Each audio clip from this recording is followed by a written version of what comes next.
पश्चिम महाराष्ट्राच्या राजकारणामध्ये सातारा जिल्ह्यातल्या फलटण तालुक्यामध्ये गेल्या अनेक वर्षांपासून राजकारणामध्ये सक्रिय असणारं निंबाळकर कुटुंब आज त्याच कुटुंबामध्ये इन्कम टॅक्स म्हणजे आयटीच्या अधिकाऱ्यांकडून धाड जी आहे ती टाकण्यात आली। संजीवराजे निंबाळकर यांच्या घरी आज फलटण त्याचबरोबर पुण्यातल्या निवासस्थानी आयटीच्या अधिकाऱ्यांकडून सकाळी 6 वाजता छापेमारी करण्यात आली आणि गोविंद दूध फॅक्टरीच्या अनुषंगानं चौकशी जी आहे ती आयटीच्या अधिकाऱ्यांकडून सुरू झाल्याची माहिती मिळते। जवळपास 14 तास उलटून गेलेले आहेत तरी सुद्धा संजीवराजे निंबाळकर यांच्या फलटण त्याचबरोबर पुण्यातल्या निवासस्थानी आयटीच्या अधिकाऱ्यांकडून चौकशी जी आहे ती केली जाते। अधिकाऱ्यांकडून वेगवेगळ्या अनुषंगानं तपास जो आहे तो केला जातो, मात्र ही चौकशी खरंच गोविंद दूध फॅक्टरी या खरं तर कंपनीच्या अनुषंगानं केली जाते का किंवा इतर प्रकल्पाच्या संदर्भानं आयटीकडून चौकशी केली जाते का, हे खरं तर पाहणं महत्त्वाचं असणार आहे। मात्र फलटण असेल त्याचबरोबर पुण्यातल्या निवासस्थानी आज खरं तर आयटीच्या अधिकाऱ्यांकडून सकाळपासूनच छापेमारी जी आहे ती सुरू होती।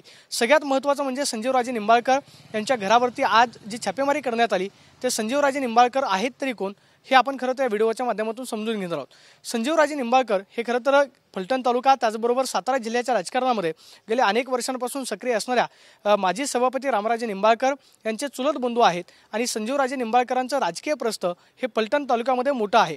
संजीवराजे निंबाळकरांचा एक राजकारणातला मोठा गट जो आहे तो फलटणमध्ये सक्रिय असल्याचं आपल्याला पाहायला मिळतं आणि गेल्या लोकसभा निवडणुकीमध्ये खरं तर निंबाळकर विरुद्ध निंबाळकर असा एक संघर्ष जो आहे तो आपल्याला पाहायला मिळालेला होता।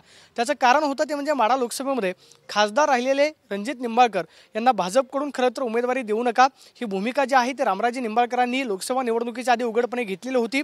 त्याचं कारण होतं ते म्हणजे अजित पवारांसोबत रामराजे नाईक निंबाळकर जे आहे ते महायुतीमध्ये सहभागी झालेले होते, त्यामुळे महायुतीचा उमेदवार म्हणून रणजित निंबाळकरांना उमेदवारी देऊ नका ही आग्रही भूमिका रामराजे निंबाळकरांनी घेतलेली होती। मात्र भाजपनं अखेर माढा लोकसभेमध्ये रणजित निंबाळकरांना उमेदवारी जाहीर केली आणि तिथून खऱ्या अर्थाने निंबाळकर विरुद्ध निंबाळकर असा एक संघर्ष जो आहे तो सुरू झाला। त्यामुळे रामराजे निंबाळकरांनी उघडपणे भूमिका घेत लोकसभेला जे आहे ते आम्ही रणजित निंबाळकर यांना सहकार्य करणार नाही ही भूमिका घेतलेली होती।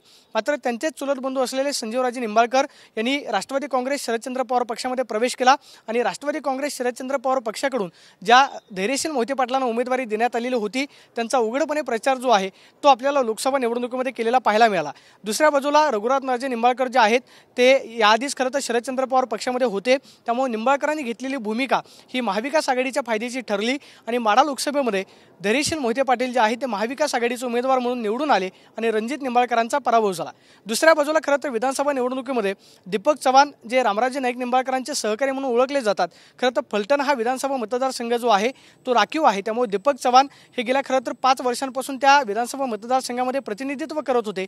मात्र दीपक चव्हाणांनी खरं तर ऐनवेळी महाविकास आघाडीमध्ये पक्षप्रवेश केला आणि संजीवराजे निंबाळकरांच्या मार्गदर्शनाखाली पक्षप्रवेश केल्यानंतर महाविकास आघाडीचे उमेदवार म्हणून दीपक चव्हाणांना खरं तर फलटणमधली उमेदवारी देण्यात आली। दुसऱ्या बाजूला दीपक चव्हाणांच्या विरोधामध्ये विधानसभा निवडणूक ज्या सचिन पाटलांनी लढवलेली होती त्या सचिन पाटलांना महायुतीनं उमेदवारी खरं तर जाहीर केली आणि अजित पवारांच्या राष्ट्रवादीमध्ये पक्षप्रवेश करत खरं तर राष्ट्रवादी विरुद्ध राष्ट्रवादी असा एक विधानसभेचा सामना जो आहे तो आपल्याला फलटणमध्ये पाहायला मिळाला।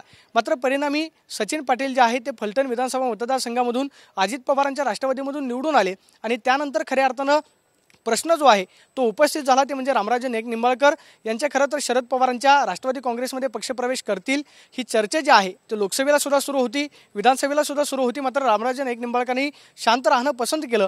मात्र जी चर्चा होत होती ते म्हणजे रामराजे नाईक निंबाळकरांनी छुप्या पद्धतीनं महाविकास आघाडीच्या उमेदवाराला जे आहे ते विधानसभा निवडणुकीमध्ये सहकार्य केलं अशा पद्धतीची चर्चा जी आहे ती फलटण तालुक्यामध्ये होती। मात्र रामराजे नाईक निंबाळकर हे अजित पवारांसोबत राहिले, सध्या ते विधान परिषदेवरती अजित पवारांच्या राष्ट्रवादीतून आमदार आहेत। मात्र दुसऱ्या बाजूला त्यांचे चुलत बंधू असलेले संजीवराजे नाईक निंबाळकर त्याचबरोबर रघुनाथराजे नाईक निंबाळकर त्यापैकी असणारे संजीवराजे नाईक निंबाळकर यांच्या घरी आज म्हणजे फलटण त्याचबरोबर पुण्यातल्या निवासस्थानी गेल्या 14 तासांपासून चौकशी जी आहे ती सुरू आहे। खरं तर या चौकशीनंतर अनेक राजकीय चर्चा जी आहे ती पश्चिम महाराष्ट्रामध्ये सुरू झालेली आहे। विशेष म्हणजे माजी आमदार असलेले दीपक चव्हाणांनी आज खरं तर बोलताना म्हटलेलं आहे की ही चौकशी जी आहे ती राजकीय सूडबुद्धीने केलेली आहे, त्यामुळे खरं तर याचे पडसाद जे आहे ते राजकीय कशा पद्धतीने उमटतात हे पाहणं महत्त्वाचं असणार आहे। मात्र गेल्या 14 तासांपासून संजीवराजे नाईक निंबाळकर यांची पुण्यातले असेल त्याचबरोबर फलटणच्या घरामध्ये आयटीच्या अधिकाऱ्यांकडून चौकशी जी आहे ती केली जाते। या चौकशीनंतर खरं तर नक्की काय समोर येते पाहणं महत्त्वाचं असणार आहे। मात्र संजीवराजे नाईक निंबाळकर यांच्या खरं तर चौकशीनंतर निंबाळकरांच्या खरं तर फलटणमधल्या त्याचबरोबर पश्चिम महाराष्ट्रातल्या या घरी आयटीचा जो छापा पडलेला आहे त्यामुळे खरं तर निंबाळकर अडचणीमध्ये येतात का हे पाहणं महत्त्वाचं असणार आहे। मात्र निंबाळकरांनी स्पष्ट केलेलं आहे की आम्ही राजघराण्यातून येतो, त्यामुळे आयटीच्या अधिकाऱ्यांना पूर्णपणे चौकशीमध्ये सहकार्य जे आहे ते निंबाळकर कुटुंबाकडून केलं जाईल। त्यामुळे रघुनाथराजे जे निंबाळकरांनी केलेली भूमिका, स्पष्ट केलेली भूमिका, खरं तर आता चौकशीमध्ये त्यांना सहकार्य जे आहे ते केलं जाते, मात्र चौकशीनंतर नक्की काय समोर येतं हे पाहणं महत्त्वाचं असेल. कॅमेरा पर्सन विशाल सोमनी, प्रदीप कापसे, TV9 मराठी, पुणे.